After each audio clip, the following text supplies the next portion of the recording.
વડાપ્રધાન મોદી રાત્રે 8 વાગે આપશે રાષ્ટ્રજોગ સંદેશ. લોકડાઉન અંગે દેશવાસીઓને કરી શકે છે જાહેરાત.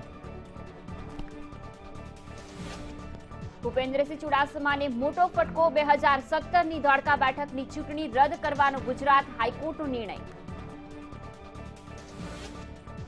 રૂપાણી સરકારના મંત્રીપદે ચુડાસમાનું સભ્યપદ રદ થતા મંત્રાલય છોડવું પડે તેવી સ્થિતિ. તો હાઈકોર્ટના ચુકાદાને ભૂપેન્દ્રસિંહ સુપ્રીમમાં આપશે પડકાર. ભૂપેન્દ્રસિંહના ચુકાદા મુદ્દે નાયબ મુખ્યમંત્રી નીતિન પટેલની પ્રતિક્રિયા. હાઈકોર્ટના ચુકાદા પર અમને સ્ટે મળે તેવી આશા. મુખ્યમંત્રી રૂપાણીની અધ્યક્ષતામાં તમામ જિલ્લા કલેક્ટર સાથે વિડીયો કોન્ફરન્સ. લોકડાઉનમાં છૂટછાટ મુદ્દે જિલ્લાવાર કરાઈ સમીક્ષા. સમગ્ર દેશમાં કોરોના કેસનો આંકડો 71,268 પર. તો અમેરિકામાં સૌથી વધુ 13.47 લાખ દર્દીઓ સંક્રમિત.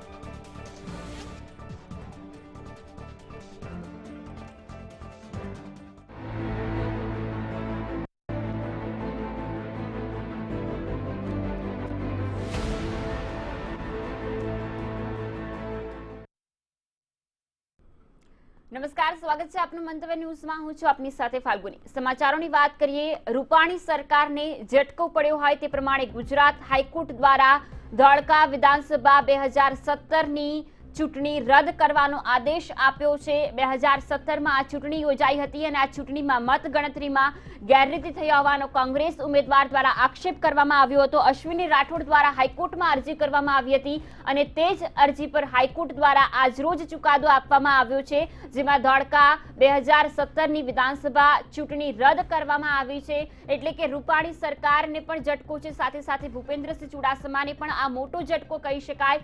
અત્યારે તો તમામ રીતે સુપ્રીમ કોર્ટમાં જઈ શકાય તે મુદ્દે ભારતીય જનતા પાર્ટી તડામાર તૈયારીઓ કરી રહી છે. તો સૌથી મોટી વાતો ચુકાદાની કે ગુજરાત હાઈકોર્ટ દ્વારા આ ઐતિહાસિક ચુકાદો ગણી શકાય, કારણ કે ધોળકા વિધાનસભા બેઠકની ચૂંટણી રદ કરવામાં આવી છે ત્યારે આ આદેશ આપવામાં આવ્યો છે હાઈકોર્ટ દ્વારા આ ચૂંટણીને રદ કરવાનો. ત્રીજી મહત્વની બાબત, 2017માં આ ચૂંટણી યોજાઈ હતી, જે ચૂંટણી રદ કરાઈ છે. ધોળકા વિધાનસભા બેઠક પર આ ચૂંટણી યોજાઈ હતી. તો ચૂંટણી રદ થતા જ ભૂપેન્દ્રસિંહ ચુડાસમા માટે હવે કપરા ચઢાણ પણ શરૂ થઈ ચૂક્યા છે, કારણ કે તેમનું ધારાસભ્ય પદ પણ અહીં રદ થઈ શકે છે. રૂપાણી સરકારના મંત્રીનું ધારાસભ્ય પદ રદ થઈ શકે છે. જે ફટકા પડી રહ્યા છે આ હાઈકોર્ટના ચુકાદાથી, જેમાં તેમણે મંત્રાલય છોડવું પડે તેવી સ્થિતિની શક્યતા પણ જોવામાં આવી રહી છે.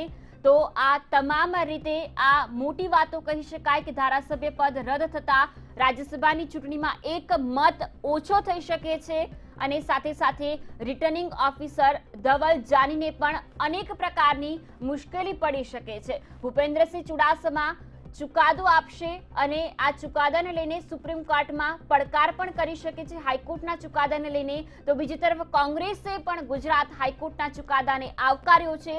આ હાઈકોર્ટ દ્વારા જે ચુકાદો આપવામાં આવ્યો, જેમાં કોંગ્રેસ દ્વારા આ એક પ્રકારની સત્યનો વિજય થયો હોય તે પ્રમાણે ગણાવવામાં આવ્યું. આ તમામ મોટી બાબતો છે. ભૂપેન્દ્રસિંહ ચુડાસમા વિરુદ્ધ જે ચુકાદો આવ્યો હાઈકોર્ટમાં, તેની આ તમામ મોટી બાબતો કે ધોળકા બેઠકની ચૂંટણી જ્યારે 2017માં યોજાઈ હતી અને આ ચૂંટણી બાદ ચૂંટણી માટે જે મતગણતરી કરવામાં આવી હતી, જેમાં બેલેટ પેપરથી મતગણતરી ન કરતા માત્ર ને માત્ર ઈવીએમના આધારે મતગણતરી કરવામાં આવી હતી.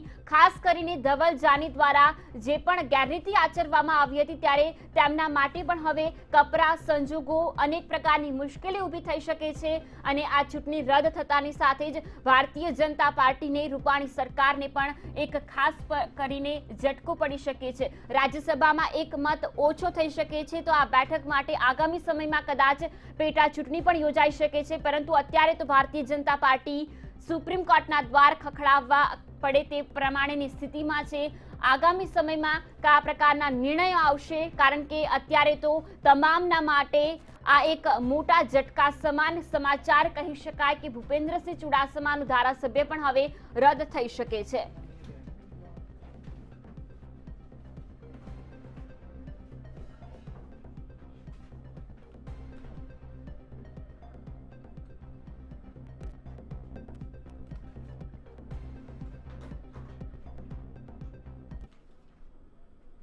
એવા શ્રી ભૂપેન્દ્રસિંહજી ચુડાસમા જેઓ ધોળકા વિધાનસભા ક્ષેત્રમાંથી ચૂંટણી લડ્યા હતા તેમની સામે હરીફ ઉમેદવાર તરફથી નામદાર હાઈકોર્ટમાં રીટ પિટિશન દાખલ કરવામાં આવેલી.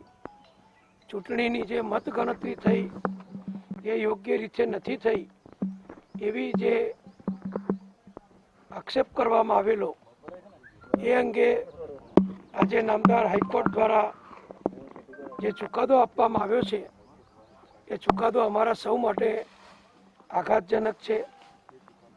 માનનીય ભૂપેન્દ્રસિંહજીની ચૂંટણી રદ કરવાનો હુકમ નામદાર હાઈકોર્ટ તરફથી આપવામાં આવ્યો છે એટલે અમને બધાને એ સમાચાર જાણીને ખૂબ દુઃખ થયું છે. તત્કાલીન રેવન્યુ મિનિસ્ટરની સામે કોંગ્રેસ પક્ષે એક સામાન્ય પરિવારના કોળી સમાજના ભાઈ શ્રી અશ્વિનભાઈ રાઠોડને ઉતાર્યા હતા. એ ચૂંટણી પછી મતગણતરી પ્રક્રિયામાં પોસ્ટલ બેલેટની જે ગણતરી થઈ અને અશ્વિનભાઈ રાઠોડ કોંગ્રેસના ઉમેદવાર વિજય થાય એવો હતો. એવા સંજોગોમાં સત્તાનો દુરુપયોગ કરી અને અધિકારીઓના મેડાપીપણાથી લગભગ 429 જેટલા પોસ્ટલ બેલેટ રદ કરવામાં આવ્યા હતા અને એના કારણે લગભગ 327 મતથી ભૂપેન્દ્રસિંહ ચુડાસમાને વિજેતા જાહેર કરવામાં આવ્યા હતા. ચૂંટણીની મતગણતરી વખતે પણ કોંગ્રેસના ઉમેદવાર તરફથી એનો વિરોધ કરવામાં આવ્યો હતો કે આ પોસ્ટલ બેલેટમાં કોંગ્રેસ તરફી મતો છે એટલા માટે ખોટી રીતે એને રદ કરવામાં આવે છે. પણ ક્યાંક ને ક્યાંક ભાજપના સત્તાના દબાણ અધિકારીઓના મેડાપીપણાથી એમની વાત સાંભળવામાં ના આવી અને બિલકુલ ખોટી રીતે ભૂપેન્દ્રસિંહજીને વિજેતા જાહેર કરવામાં આવ્યા. જે પ્રમાણે કપરા ચઢાણ તો હવે શરૂ થઈ ચૂક્યા છે ભૂપેન્દ્રસિંહ ચુડાસમા માટે. બીજી તરફ અત્યારે કોંગ્રેસ અને ભાજપ આમને સામને પણ આવી ચૂક્યું છે. આ ચુકાદાને લઈને કોંગ્રેસ તરફથી પણ સુપ્રીમ કોર્ટમાં કદાચ આગામી સમયમાં જવું પડશે તો જઈ શકાશે તેવું જણાવવામાં આવ્યું છે. તો ધોળકા બેઠકની જે વિધાનસભા ચૂંટણી છે તે હાઈકોર્ટે રદ કરી દીધી છે. ત્યારે આ બેઠક પર આગામી સમયમાં કદાચ પેટા ચૂંટણી યોજાઈ શકે છે. 2017માં ચૂંટણી યોજાઈ હતી અને મતગણતરીમાં જે પ્રમાણે ગેરરીતિના આક્ષેપો કરવામાં આવ્યા હતા જે તે સમયના કોંગ્રેસના ઉમેદવાર અશ્વિન રાઠોડ દ્વારા આ મામલે હાઈકોર્ટમાં અરજી કરવામાં આવી હતી અને આ જ અરજીને પડકારતા અત્યારે હાઈકોર્ટે ચુકાદો આપ્યો છે.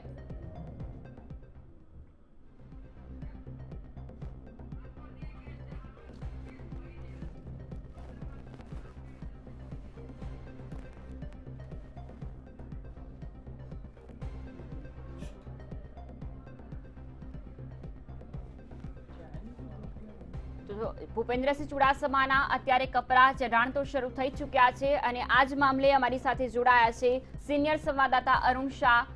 અરુણ, જે પ્રમાણે અત્યારે આ પરિસ્થિતિ ખાસ કરીને બંને પક્ષ માટે મહત્વપૂર્ણ રીતે આ પરિસ્થિતિનો સામનો કરવાનો રહ્યો. એક તરફ કોંગ્રેસ દ્વારા આ અરજી અને જે ચુકાદો આવ્યો છે તેને સત્યની જીત ગણાવવામાં આવ્યું છે. બીજી તરફ ભારતીય જનતા પાર્ટી પણ હવે કદાચ લડી લાવવાના મૂડમાં હોય તે પ્રમાણે નિવેદનો સામે આવ્યા. બીજી તરફ અરુણ, જે પ્રમાણે અત્યારે જોડાયા છે ધર્મેશ વૈદ્ય, રાજકોટના સિનિયર પત્રકાર પણ છે. આપનું સ્વાગત છે મંતવ્ય ન્યૂઝ પર.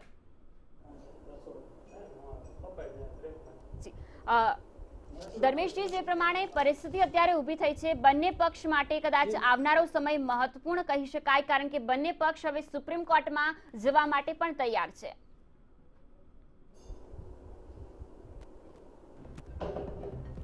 ચોક્કસ મહત્વની વાત એ છે કે કોરોનાની મહામારી વચ્ચે સમગ્ર દેશ અને વિશ્વ અને આપણું ગુજરાત એ તમામ લોકો એક થઈને જે અદ્રશ્ય શત્રુ સામે લડતા હતા અને પોલિટિકલ ઇવેન્ટ તો ટોટલી બંધ હતી. એવા સમયમાં 2017ની વિધાનસભાની મહત્વની સિનિયર મંત્રી અને શિક્ષણ મંત્રી અને કાયદા મંત્રી ભૂપેન્દ્રસિંહ ચુડાસમાનો જે આજે પિટિશનનો જે ચુકાદો આવ્યો છે એ બહુ મહત્વનો કહી જાય છે.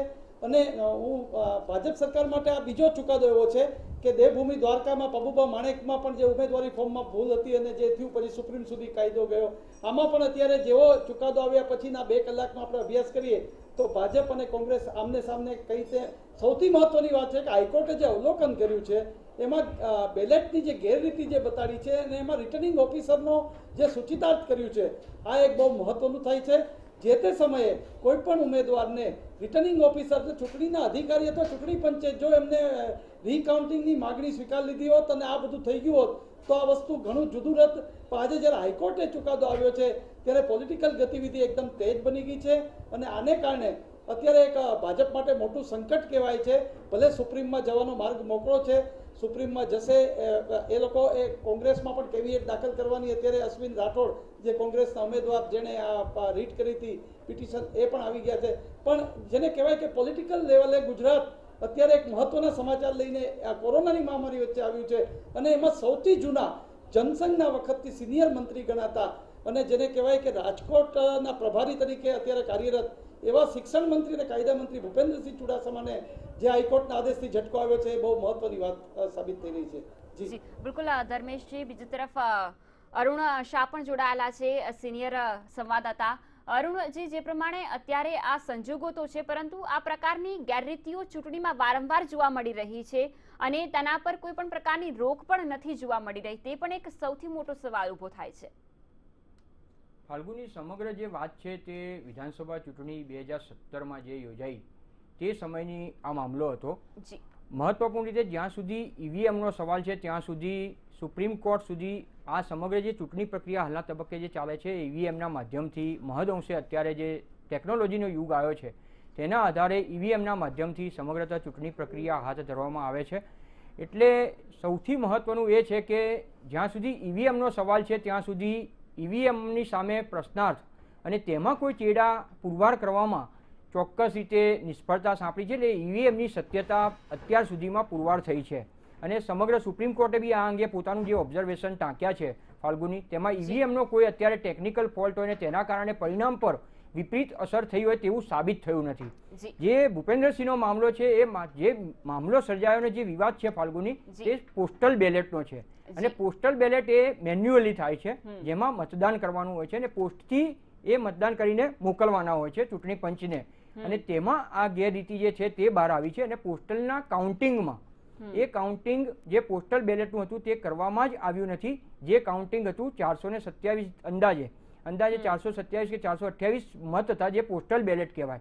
એ પોસ્ટલ બેલેટનું કાઉન્ટિંગ નહીં કરીને તેમાં ગેરરીતિ કરી હોવાનો આક્ષેપ જે અરજદાર છે તેના તરફથી કરવામાં આવ્યો હતો. અરજદાર છે કોંગ્રેસના હરીફ ઉમેદવાર જ હતા ભૂપેન્દ્રસિંહના તત્કાલીન સમયમાં. એ શૈલેષ રાઠોડે આ સમગ્ર અરજી કરી હતી ને તેના સંદર્ભમાં આજે એક બાજુ કહી શકાય કે ગુજરાતમાં નહીં સમગ્ર દેશમાં જે રીતે કોરોનાના વાયરસમાં તેને ગુજરાતમાં પણ હાલના તબક્કે સમગ્ર તંત્ર પણ તેમાં લાગેલું છે, રાજકીય પાર્ટીઓ પણ તેને નિવારવામાં લાગેલું છે. અને તે સમયે હાલના તબક્કે આ ગુજરાત હાઈકોર્ટનો જે ચુકાદો આવ્યો છે અને એક સિનિયર પ્રધાન કહી શકાય, મારા સિનિયર કલીગે બી જે રીતે ધર્મેશભાઈએ વાત કરી તે મુજબ, એટલે સૌથી રીતે કહી શકાય કે અત્યારે જે ચુકાદો આવ્યો એનું એક વાક્યમાં ભાજપ માટે ગુજરાત ભાજપ, ગુજરાત સરકાર અને ખાસ કરીને ભૂપેન્દ્રસિંહ ચુડાસમા માટે વ્યક્તિગત રીતે આંચકારૂપ સમાચાર કહી શકાય. બિલકુલ ધર્મેશજી, આપની પાસે આવવા માંગુ છું. આ ચુકાદો તો કદાચ ભારતીય જનતા પાર્ટી માટે ઝટકા સમાન જ છે, ભૂપેન્દ્રસિંહ ચુડાસમા માટે પણ ઝટકા સમાન છે, પરંતુ પ્રશ્ન એ થાય છે કે વારંવાર ઈવીએમ અને બેલેટ પેપરને લઈને અનેક પ્રકારના મુદ્દા, અનેક પ્રકારના વિવાદો સામે આવી રહ્યા છે. કોઈ દરેક ચૂંટણી હોય, વિધાનસભાની માત્ર, પરંતુ લોકસભાની ચૂંટણી હોય ત્યારે પણ આ ઈવીએમ અને બેલેટ પેપરને લઈને વિવાદો શરૂ થઈ જતા હોય છે.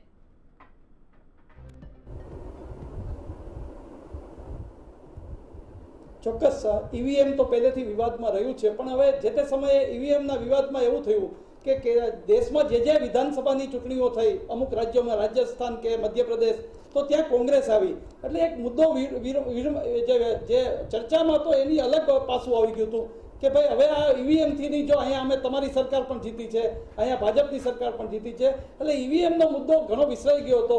પરંતુ 2017માં માત્ર 327 મતથી ભૂપેન્દ્રસિંહ ચુડાસમા જીત્યા હતા અને એના પ્રતિસ્પર્ધી ઉમેદવાર તરીકે અશ્વિન રાઠોડે જે રીટ કરી હતી અને રીટ કરતા પહેલા તેણે ચૂંટણી પંચ પાસે રીકાઉન્ટિંગ માંગ્યું હતું. પણ એ સમયના રિટર્નિંગ ઓફિસર જે અત્યારે હાઈકોર્ટના અવલોકનમાં પણ જેનો ઉલ્લેખ છે એ ધવલ જાની ના બેલેટ પેપરની જે ગોલમાલની વાત જે આવી અને એ ગોલમાલના પ્રૂફ થયા અને પ્રૂફ અને મૌખિક પુરાવા નહીં પણ જેને કહેવાય કે પ્રાયોગિક તમામ પુરાવા આના અવલોકન આધારિત આજે આ ચુકાદો આવ્યો છે. અને હું આપને એ જ કહું છું કે સૌથી પહેલા પોસ્ટલ બેલેટ ગણાતા હોય છે મને મારા જીવનકાળના જે 2-3 ધારાસભ્યોની સાથે મતગણતરી સેન્ટરોમાં રહેલો છું ત્યારે મને યાદ છે કે સૌથી પહેલા જે સરકાર હોય એ સરકારના કર્મીઓ પોસ્ટલ બેલેટમાં મોટે ભાગે સરકાર વિરુદ્ધમાં મતદાન કરતા હોય. એટલે આપણે ઘણીવાર ફ્લેશ ન્યૂઝમાં આવતું હોય કે કોંગ્રેસના ઉમેદવાર આગળ છે.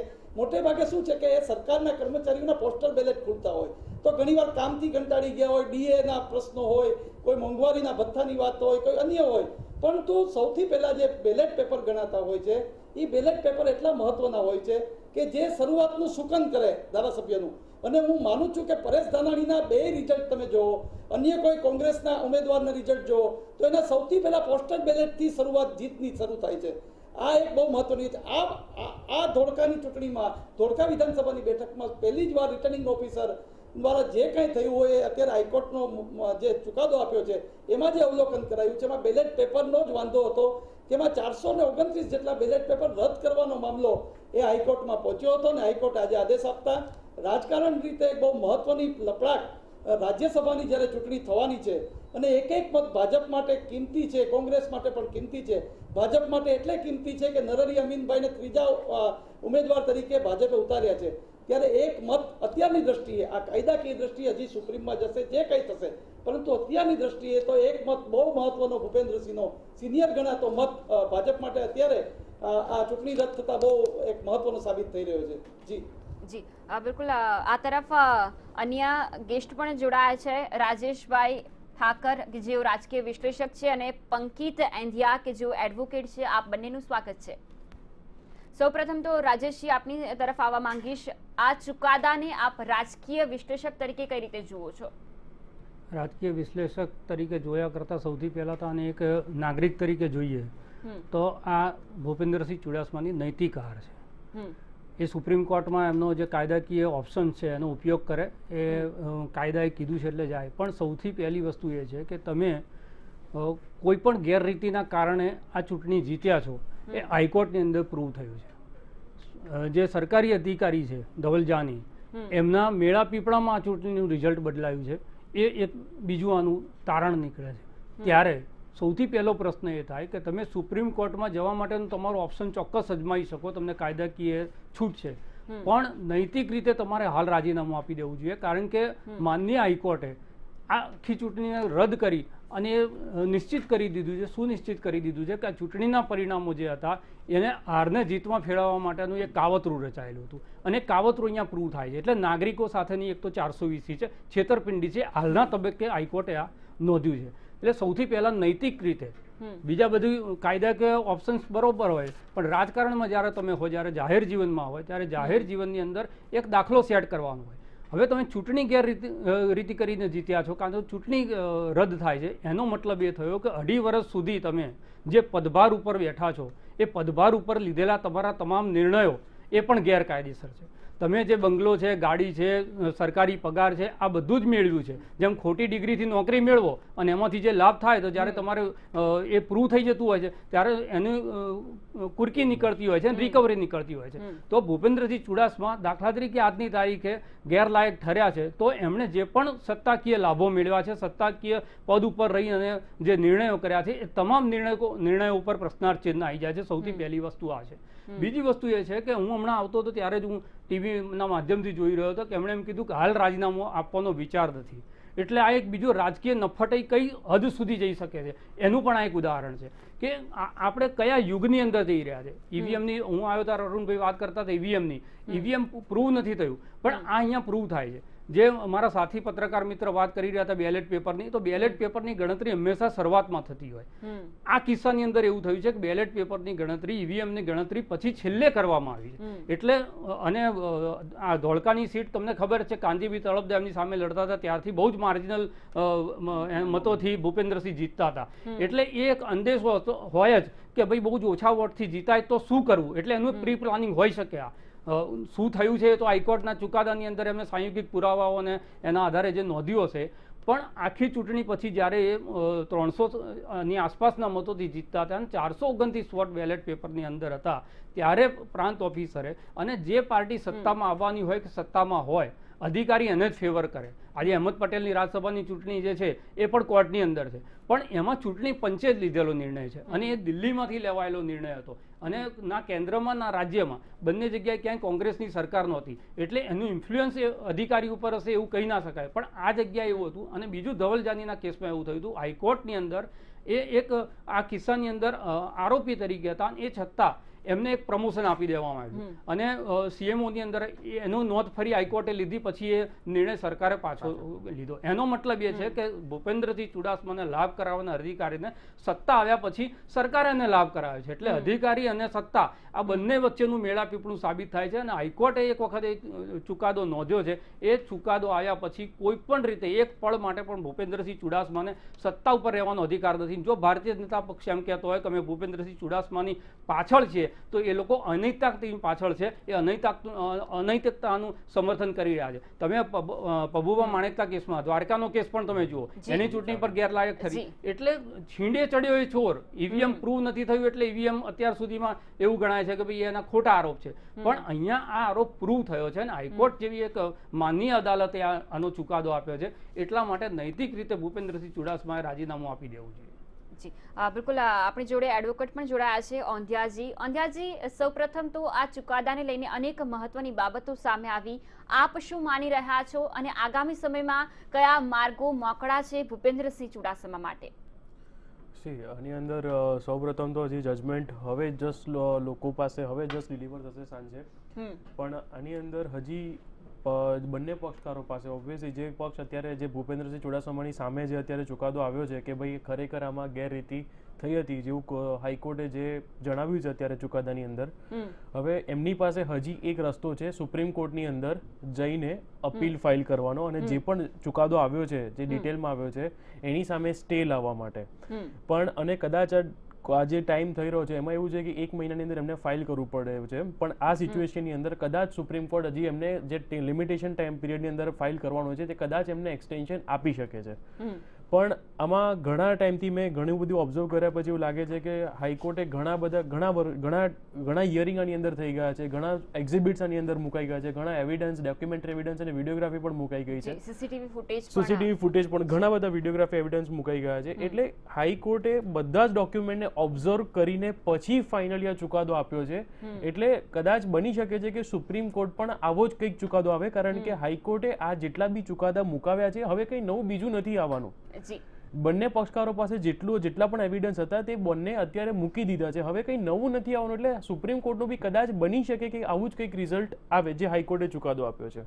જી બિલકુલ નથી. એટલે એવું માની શકાય કે સુપ્રીમ કોર્ટમાં પણ જો ભારતીય જનતા પાર્ટી અને ખાસ કરીને ભૂપેન્દ્રસિંહ ચુડાસમા પોતાના ધારાસભ્ય પદ માટે જાય છે તો કદાચ હાઈકોર્ટનો જે ચુકાદો છે તે જ ચુકાદો સુપ્રીમ કોર્ટ આપી શકે છે. બની શકે છે, કારણ કે મને હવે એવું નથી લાગતું કે હવે કોઈ નવો ચુકાદો, કારણ કે હાઈકોર્ટે જે ચુકાદો આપ્યો છે બધા જ એવિડન્સ જેટલા પણ હતા, સીસીટીવી ફૂટેજ છે, તમે ઘણા ટ્રાયલ પણ તમે જોઈ હશે તો એની અંદર ઘણા બધા દસ્તાવેજ છે, ઘણા લોકોની સ્ટેટમેન્ટ આપ્યા છે, એફિડેવિટ આપવામાં આવી છે, ઇવન જે ઓબ્ઝર્વર હતા એમને પણ પાર્ટી તરીકે જોડવામાં આવ્યા છે.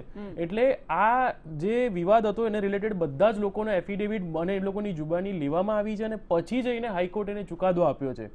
એટલે હાઈકોર્ટે આની અંદર બહુ જ વિચાર કર્યા બાદ જ ચુકાદો આપ્યો છે. એટલે હવે લગભગ બની શકે છે કે સુપ્રીમ કોર્ટ પણ આ ચુકાદાને કદાચ માન્ય રાખે. જી બિલકુલ. બીજી તરફ જે પ્રમાણે ધર્મેશજી આપની તરફ આવવા માંગુ, વાત કરી રાજેશભાઈએ કે નૈતિકતાના આધારે જો આ ચુકાદાને જોવામાં આવે તો અનેક રીતે આ ચુકાદો સારો ગણી શકાય. નૈતિકતાની વાત થઈ છે પ્રજા માટે, જ્યારે પ્રજા ચૂંટે છે આવા ધારાસભ્યોને સભ્યપદ માટે અને ત્યારબાદ પ્રજા એવી જ અપેક્ષા રાખતું હોય છે કે આ ધારાસભ્ય આપણા માટે, આપણા વિસ્તાર માટે કાર્ય કરે, પરંતુ અહીંયા કોઈ નૈતિકતા નથી જોવા મળી, કારણ કે છેલ્લા 2.5 વર્ષથી જ્યારે ભૂપેન્દ્રસિંહ ચુડાસમા આ રીતે ધોળકાનું ધારાસભ્ય પદ મેળવતા હોય અને ત્યારબાદ અચાનકથી તેમનું આ ધારાસભ્ય પદ રદ થાય છે, ત્યારે પ્રજાને પણ અનેક પ્રકારની મુશ્કેલી પડે છે.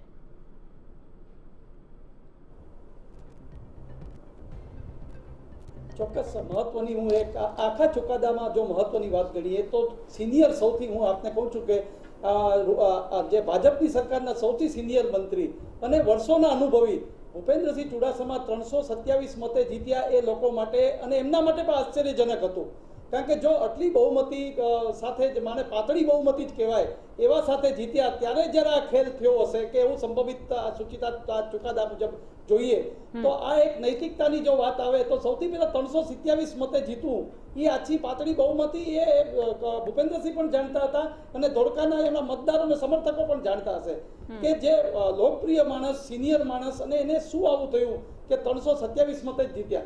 હવે એની સામે બીજું હું આપને કહું કે એનો જે પ્રતિસ્પર્ધી ઉમેદવાર પરાજય પછી ડગ્યો નથી અને એમાં સૌથી મહત્વની વાત છે આજે જેટલા ચુકાદા પછી મહત્વની જે વાત આવી છે કે ચૂંટણી પંચ અને સ્થાનિક અધિકારીઓ કોઈ પણ પ્રભાવ વગર તટસ્થતાથી જે તે સમયે નિર્ણય આપતા હોય તો આજે 2017 નો ચુકાદો 2020 માં એટલે 2.5 વર્ષ પછી આવ્યો છે અને 2.5 વર્ષ પછી હવે જે કાંઈ નિર્ણય થશે રદ થઈ ધારાસભ્ય પદ જશે ત્યાં નવી ચૂંટણી થશે પણ આ આટલા સમયગાળા માટે હવે આ એક લોકશાહીના બંધારણમાં એક સુધારો બહુ જરૂરી છે કે XYZ ની સરકાર હોય પરંતુ જે તટસ્થ હોય એ અધિકારી રહેવું જોઈએ. હું માનું છું કે અમુક વિસ્તારોમાં કોંગ્રેસ જીતે અમુક વિસ્તારમાં ભાજપ જીતે પણ અધિકારી માટે તો એક મહત્વનું જે હું સિનિયર રાજકારણીને આજે સવારે જ વાત કરતો હતો ત્યારે એ કહેતા હતા કે આવો અમારા વખતે કે બહુ વર્ષો પહેલા એ મંત્રી પદે રહી ચૂક્યા છે તેણે કીધું કે પ્રભાવશાળી અધિકારીઓ આવું ન કરતા કે જેનાથી હાઈકોર્ટમાં પણ એમનું નામ આવે એનો ઉલ્લેખ આવે એનો અવલોકન આવે. એટલે આખા ચુકાદામાં જોઈએ તો નૈતિકતાની મહત્વની જવાબદારી છે.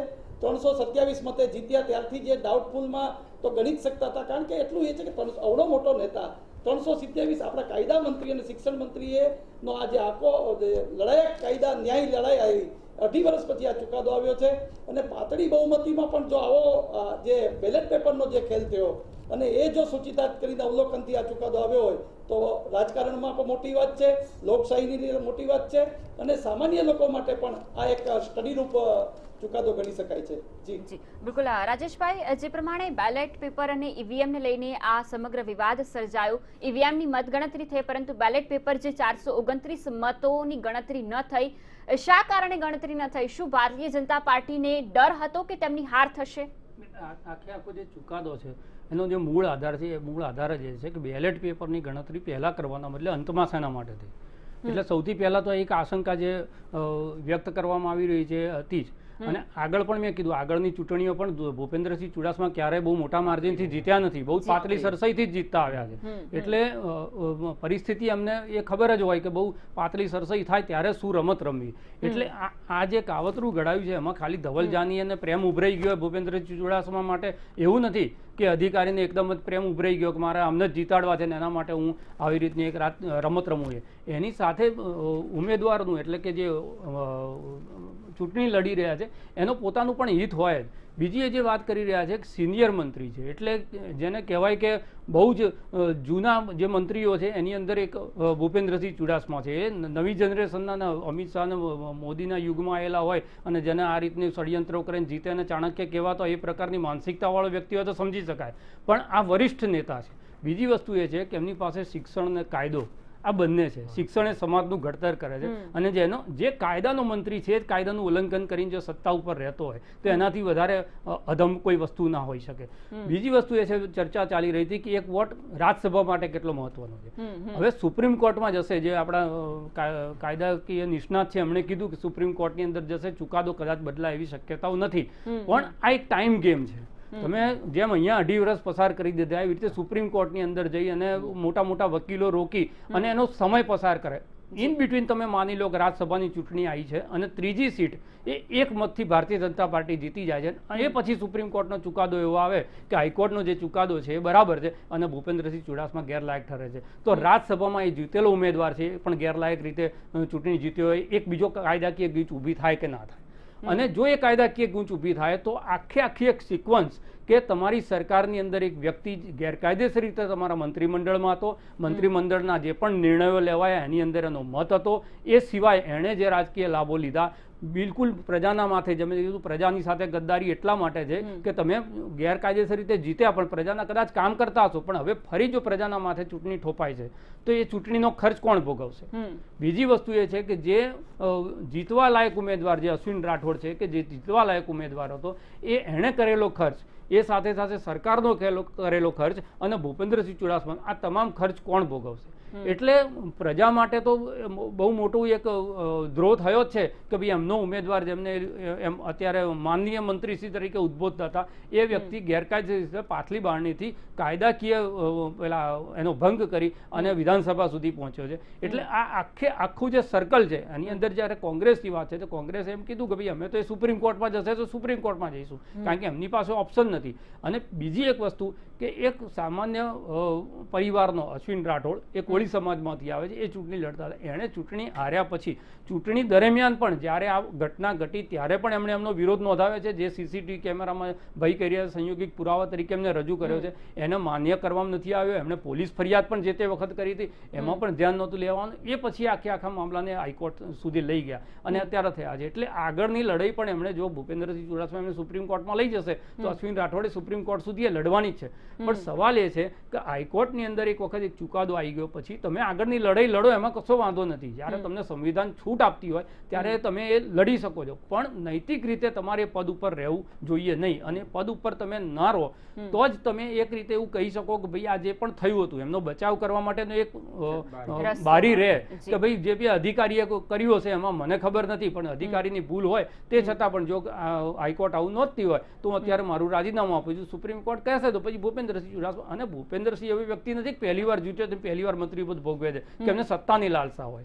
જ્યારથી ભારતીય જનતા પાર્ટીની સરકાર કેશુભાઈ પટેલથી માંડીને તમામ મંત્રીમંડળ, શંકરસિંહ વાઘેલા એક વચ્ચે જ્યારે ખજુરાવ કાંડ થયો અને દિલીપ પરીખ ને શંકરસિંહ વાઘેલા, સુરેશ મહેતા, આટલી સરકારમાં જ ભૂપેન્દ્રસિંહ નહોતા મંત્રીમંડળમાં. બાકી તમામ મંત્રીમંડળની અંદર ભૂપેન્દ્રસિંહ ચુડાસમા છે જ. એટલે એવું નથી કે એમને સત્તા હમણાં જ મળી છે ને એની લાલચ હોય, ઘણું બધું ભોગવી ચૂકેલા છે. ત્યારે એમણે એક એક્ઝામ્પલ સેટ કરવું જોઈએ અને સૈદ્ધાંતિક રીતે પોતાની જાતનો બચાવ કરવો જોઈએ.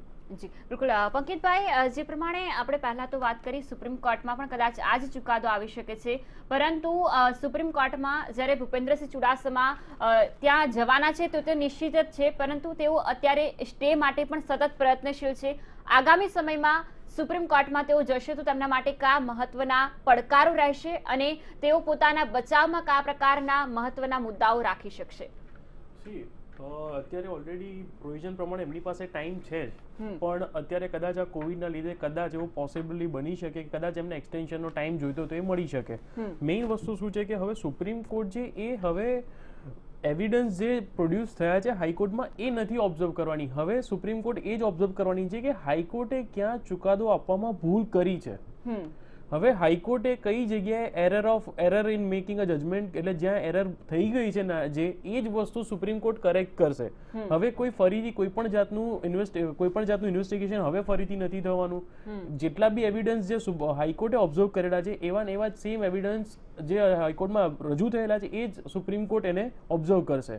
સો હવે એ જ જોવાનું રહેશે કે હાઈકોર્ટે કદાચ જજમેન્ટ આપવામાં કંઈ પણ ભૂલ થઈ હોય તો એ સુપ્રીમ કોર્ટ એ જજમેન્ટને કરેક્શન કરશે. અને કદાચ જો કોઈ લો આ જજમેન્ટ આપવામાં કોઈ લો રિલેટેડ કોઈ ક્વેરી હશે તો સુપ્રીમ કોર્ટ એને સોલ્વ કરશે. એક મિનિટ પંકિતભાઈ, એક વચ્ચે ઇન બિટવીન, કાયદાકીય પ્રક્રિયા મુજબ હવે એમણે ક્યાં સુધીમાં આ કાર્યવાહી કરવાની છે અને શું કાર્યવાહી કરવાની છે? મહિના સુધીમાં કરવાની છે. મહિના સુધીમાં કરવાની છે.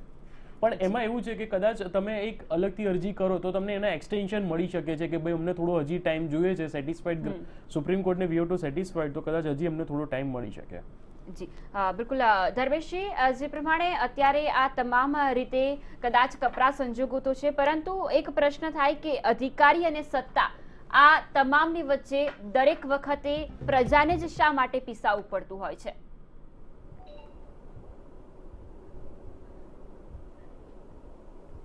ચોક્કસ મેં આપને કીધું આજે જ્યારે જેવો ચુકાદો આવ્યો ત્યારે એક સિનિયર રાજકારણી જે ગુજરાતના સારા પદ ઉપર રહી ચૂક્યા છે એની સાથે મારે જ્યારે વાત થઈ ત્યારે એમણે ચોખ્ખું કીધું હતું કે અમારી પણ સરકાર હતી, અમે પણ સરકારમાં હતા, ત્યારે પણ કેશુભાઈની સાથે પણ રહેલા છીએ, પણ ત્યારે છે ને આ અધિકારીઓ પર આવો કોઈ દબાવ કે આવું નથી કરવામાં આવ્યું. આવા કિસ્સા બહુ ઓછા આવતા. અને અધિકારીઓનું ત્યાં સુધી એમણે તો તે કીધું કે અમે લોકો મંચ ઉપર બેઠા હોય તો અધિકારી અમારી સાથે ખુરશીમાં પણ ન હોય. આવી વાત આજે એમણે ચુકાદા પછી કીધી. હવે જ્યારે આ ચુકાદો આવ્યો છે ત્યારે એક અધિકારીઓનું નામ પણ આમ આવે છે બેલેટ પેપરની જે રદ કરવા, ન ગણવા અથવા છેલ્લે ગણવા, પહેલે ન ગણવા. આવા સંજોગોમાં એક મહત્વની વાત એ છે કે નૈતિકતાને ધોરણે અધિકારી ઉપર પણ એક અંગુલી નિર્દેશ આવા ચુકાદામાં અવલોકન કરાયું છે. અને એ ધવલ જાનીને ગવર્મેન્ટે જ્યારે પ્રમોશન આપ્યું ત્યારે પણ હાઈકોર્ટે આ ટકોર કરી હતી. એ પ્રમોશન કદાચ હું માનું છું ત્યાં સુધી પરત લેવાયું છે. આવા સંજોગોમાં કોઈના મય થઈને જો કાર્ય કરવું હોય એ પણ લોકશાહીના પર્વ સમાન, કે લોકો આપણે લોકશાહીનો અને પર્વ ગણીએ છીએ મતદાન. આજે જ્યારે ચૂંટણી રદ થઈ છે ત્યારે આ ચૂંટણી પાછી આવશે તો મતદાર ઉપર ખર્ચ આવશે, અને મતદારોની જે સમસ્યા છે કે અત્યારે જે કોરોનાની મહામારી વખતે કે એવા વખતે આપણે એના માટે ખર્ચો કેમ કરવો, એ તિજોરી ખાલી થાય એની માટેની ચિંતા કરીએ છીએ. ત્યારે ફરી ચૂંટણી માટે આ કરશું, આ બધા પ્રશ્નો અત્યારે ઊભા થઈ ગયા છે. બીજી વાત એ છે કે ભાજપ હોય કે કોંગ્રેસ, આ બંને કાચના ઘરમાં રહે છે એવું આ વસ્તુ થઈ છે. હું કોંગ્રેસની વાત કરું તો કોંગ્રેસમાં ભગવાનભાઈ બારડને ખનીજ ચોરીમાં સજા થઈ તો એમને ગેરલાયક ઠરવા માટેની જે વાત થઈ અને તરત જ ભાજપ તે દિવસે ખુશી અનુભવતું હતું, નિવેદનો આપતું હતું. કોંગ્રેસ કહેતા હતા અમે ભગવાનભાઈની પડખે છે. એ ન્યાયિક લડત સુપ્રીમ સુધી ગઈ અને પ્રસ્થાપિત પણ થયા. હવે આ વખતે જ્યારે ભાજપ ઉપર આવ્યું છે ત્યારે ભાજપ પણ અત્યારે કહે છે કે અમે ભૂપેન્દ્રસિંહ સાથે છીએ અને આની સામે ન્યાયિક લડત કરશું, સુપ્રીમ લડશું. સામે અશ્વિનસિંહ રાઠોડની હું કહું છું, જે અરજદાર છે, એને 2.5 વર્ષ જે કોર્ટના ચક્કર કરી અને ચૂંટણી પંચે કે લોકલ અધિકારીએ ન સાંભળ્યું. જી બિલકુલ ધર્મેશજી, આ ચર્ચા તો કદાચ લાંબી ચાલવાની છે, પરંતુ સમયના અભાવે આ ચર્ચાને અહીં જ રોકવી પડશે. આપ તમામ આપણી સાથે જોડાયા, આપનો ખૂબ ખૂબ આભાર. તો આ સાથે જ હાલ બસ આટલું જ. નમસ્કાર.